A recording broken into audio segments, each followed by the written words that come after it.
Hello बच्चों, कैसे आप सब। तो आज बच्चों हम क्लास 12 की फिजिक्स में पढ़ेंगे करंट इलेक्ट्रिसिटी का लेक्चर नंबर 6। तो इसमें हम आज सीखेंगे कि रेजिस्टेंस को इफेक्ट करने वाले कौन कौन से वो फैक्टर्स हैं, उन पर बात करेंगे आज। Factors affecting the resistance of a conductor. एक कंडक्टर के जो रेजिस्टेंस होगा कंडक्टर का, उसको कौन कौन से फैक्टर अफेक्ट कर सकते हैं, इफेक्ट डालते हैं, ये सब सीखेंगे। तो पहला नंबर जो हमारा रेजिस्टेंस को इफेक्ट डालता है वो है कंडक्टर की लेंथ। जैसे मान लो ये है कंडक्टर, इसकी अपनी लेंथ होगी, है ना। इसका अपना क्रॉस सेक्शनल एरिया भी होगा। ये इसका क्रॉस सेक्शनल एरिया है, ये इसका लेंथ है बच्चों, क्रॉस सेक्शनल एरिया। इस कंडक्टर का अपना कुछ रेजिस्टेंस होगा, वो रेजिस्टेंस हमने क्या मान लिया, यहाँ पर R मान लिया। ठीक है बच्चों। तो ये कंडक्टर है, इसका लेंथ L है, रेजिस्टेंस R है, क्रॉस सेक्शनल एरिया E है। तो इस रेजिस्टेंस को कौन कौन से फैक्टर इफेक्ट डालेंगे या अफेक्ट करते हैं, है ना। मतलब कौन इसको परेशान करते हैं, आप ये कह लो सीधा सीधा। मतलब किसकी वजह से ये रेजिस्टेंस बढ़ सकता है, किसकी वजह से रेजिस्टेंस घट सकता है। ठीक है। तो रेजिस्टेंस, पहली बात तो ध्यान रखना, अगर किसी कंडक्टर का टेम्परेचर बढ़ा दें तो उसका रेजिस्टेंस बढ़ जाएगा, और टेम्परेचर को घटा दें तो रेजिस्टेंस भी घट जाएगा। दोनों बातें होती हैं। अब रेजिस्टेंस है क्या, ये सब आप पढ़ चुके हो। रेजिस्टेंस का मतलब होता है number of collisions. Number of collisions जितना ज़्यादा होगा, कहेंगे रेजिस्टेंस भी उतना ही ज़्यादा है। कोलिजन किसका होगा, कोलिजन होता है फ्री इलेक्ट्रॉन्स का पॉजिटिव आयन के साथ, और इलेक्ट्रॉन का इलेक्ट्रॉन के साथ जो कोलिजन होगा उसे भी हम लोग कहेंगे रेजिस्टेंस। तो ये रेजिस्टेंस ऑफर करता है कंडक्टर, और ये इसकी प्रॉपर्टी होती है। कोलिजन करेगा, है ना। नंबर ऑफ कोलिजन्स बढ़ेंगे कब, जब टेम्परेचर बढ़ेगा। टेम्परेचर क्यों बढ़ेगा, आप बढ़ाओगे ना।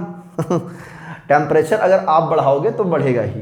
टेम्परेचर से होगा क्या, उसे हीट मिलेगी, मतलब एनर्जी प्रोवाइड करेंगे, और काइनेटिक एनर्जी बढ़ जाएगा। तो जो इसमें फ्री इलेक्ट्रॉन्स होंगे ना, उनकी स्पीड बहुत तेज, जो ये टकरा रहे थे थर्मल स्पीड से, उसकी स्पीड बढ़ जाएगी, काइनेटिक एनर्जी बढ़ जाएगी, जिसकी वजह से ये जल्दी जल्दी टकराएंगे। और जब जितना जल्दी जल्दी टकराएंगे, कोलिजन भी उतना ज़्यादा होगा, तो कहेंगे रेजिस्टेंस भी उतना ही ज़्यादा होगा, है ना। तो यही है टेम्परेचर पर डिपेंडेंस। तो टेम्परेचर पे ऐसा ही डिपेंड करता है। आगे हम इसका एक अलग से वीडियो करेंगे, टेम्परेचर पे डिपेंड कैसे करेगा हमारा रेजिस्टेंस, उसको डिटेल में एक्सप्लेन करेंगे। कौन कौन से कॉन्सेप्ट निकल के आएंगे सामने, वो भी देखेंगे, ग्राफ भी देखेंगे, उसका एक सेपरेट वीडियो करेंगे। ठीक है। तो आज के इस लेक्चर में पढ़ेंगे हम इसका जो फिजिकल स्टेट है, फिजिकल कंडीशन का मतलब इसका लेंथ और क्रॉस सेक्शनल एरिया। बच्चों अगर लेंथ बढ़ा देंगे तो इलेक्ट्रॉन को यहाँ से यहाँ तक पहुँचने में बहुत ज़्यादा कोलिजन करना पड़ेगा। जितना ज़्यादा लेंथ होगा उतना ज़्यादा कोलिजन करना पड़ेगा, उतनी बार टक्कर होगी, बहुत टक्कर होगी, तब जाकर बेचारा इस छोर से उस छोर तक पहुँचेगा। कौन, हमारा प्यारा सा इलेक्ट्रॉन, है ना। तो लेंथ बढ़ने पर रेजिस्टेंस बढ़ेगा, और क्रॉस सेक्शनल एरिया अगर हम जितना ज़्यादा करेंगे, उतना इसको मूव करने के लिए, फ्रीली आगे बढ़ने के लिए उतना स्पेस मिल जाएगा। मतलब कोलिजन तो होगा, लेकिन कम से कम कोलिजन होगा, सारे इलेक्ट्रॉन मूव करेंगे बहुत ही, कह लीजिए कि बहुत ही आसानी तरीके से। तो क्रॉस सेक्शनल एरिया बढ़ाने पर रेजिस्टेंस घटता है, और लेंथ बढ़ाने पर रेजिस्टेंस बढ़ता है। तो यू कह सकते हैं, आप कह सकते हो कि रेजिस्टेंस डायरेक्टली प्रोपोर्शनल है लेंथ के, और सेकंड है हमारा कि रेजिस्टेंस इनवर्सली डिपेंड करता है क्रॉस सेक्शनल एरिया के। क्लियर। अब इन दोनों को हम क्या करेंगे, कंबाइंड करेंगे, और एक बढ़िया सा एक्सप्रेशन निकालेंगे। तो यहां तक आपको बात समझ में आ रही बच्चों। लेंथ बढ़ेगा तो रेजिस्टेंस बढ़ेगा, एरिया बढ़ेगा तो रेजिस्टेंस घटेगा, एरिया घटेगा तो क्या होगा, रेजिस्टेंस बढ़ेगा। इसीलिए हम लोग हाई टेंशन वाले तार में मोटा वायर यूज़ करते हैं। भाई ये मोटा वायर जितना रहेगा, इसका क्रॉस सेक्शनल एरिया ज़्यादा रहेगा, तो रेजिस्टेंस क्या होगा, कम होगा, और करंट अच्छी तरीके से फ्लो करेगा। ठीक है, तो यहाँ R डायरेक्टली डिपेंड है L पे और R इनवर्सली डिपेंड है क्रॉस सेक्शनल एरिया पे। कंबाइंड करेंगे, क्या करेंगे, कंबाइंड। जब कंबाइंड करेंगे तो R प्रोपोर्शनल टू क्या लिखेंगे, L अपॉन A, और इक्वल करेंगे इसे, प्रोपोर्शनल को हम लोग क्या करेंगे, इक्वल, इस प्रोपोर्शनल को इक्वल करेंगे और एक कांस्टेंट लिखेंगे, इसे हम लोग रो कहते हैं, ग्रीक लेटर रो, L/A।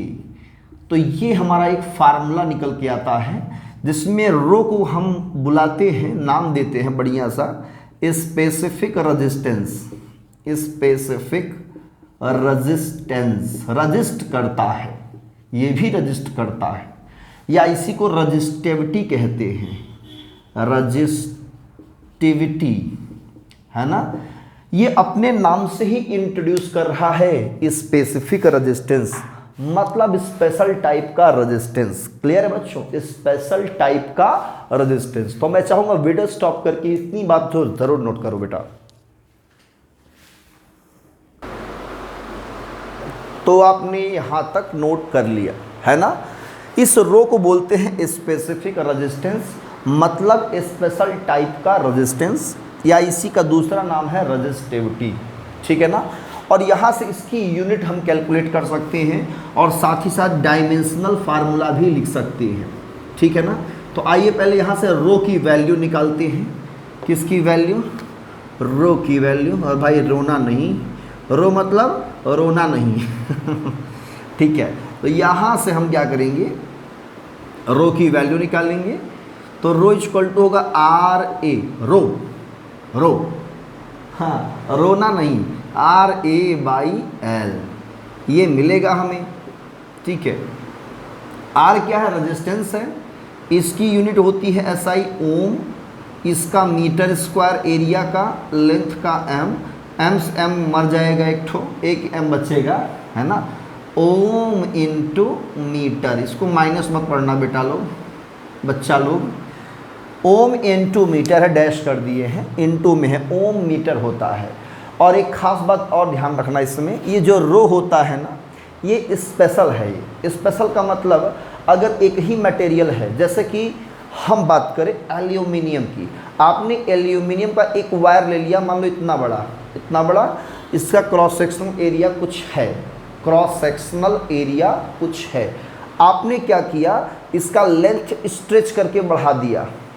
जब इस लेंथ स्ट्रेच करोगे तो ई वाला मतलब क्रॉस सेक्शनल एरिया, ये क्या होगा, ये तुम्हारा घट जाएगा, है ना। ये जो मोटा है ना पतला हो जाएगा। भाई तानोगे से तो एरिया क्या होगा, पतला होगा, लेंथ बढ़ेगा। जब एरिया पतला होगा, लेंथ बढ़ेगा, तो लेंथ बढ़ने पर रेजिस्टेंस बढ़ेगा, और ये पतला होने पर, कम होने पर ये भी बढ़ेगा। ठीक है। तो यहाँ तक जो है समझ यह है कि आपका लेंथ बढ़ता है। ठीक है, नोट करिए।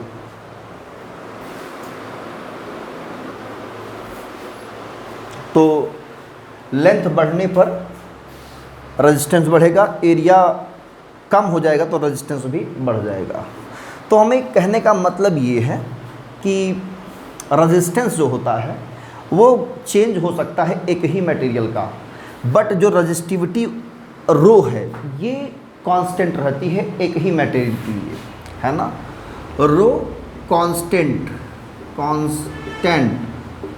होगा एक ही मटेरियल के लिए, एक ही मटेरियल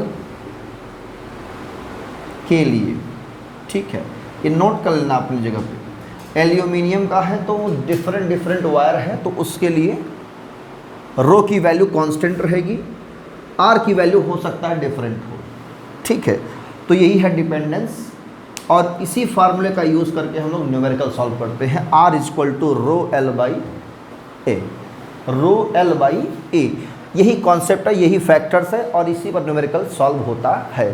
तो एक ही मटेरियल है तो रो कांस्टेंट रहेगा, डिफरेंट मटेरियल है तो रो क्या रहेगा, डिफरेंट हो जाता है। हाँ, एक ही मटेरियल के 2-3 वायर हैं तो उसका आर डिफरेंट रहेगा लेकिन रो कांस्टेंट रहेगा।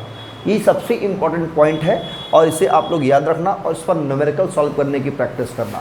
ये 12th के लिए भी इम्पॉर्टेंट है, क्लास 10th के लिए भी इम्पॉर्टेंट है और जेईई मेंस और नीट के कॉन्सेप्ट इस पर बहुत ही छिपे हुए हैं, जैसे कि परसेंटेज इंक्रीज करना, लेंथ इंक्रीज करना, कितना परसेंट इंक्रीज करेगा, इन सब पर क्वेश्चंस बनती हैं। तो इस पर आप ट्राई करिए और इसका मैं एक अलग से सेपरेट वीडियो करूँगा, मैंने शॉर्ट्स भी अपलोड किया है, ठीक है। तो आप लोग इसको ज़रूर देखिए, पढ़िए। All the very best, thank you.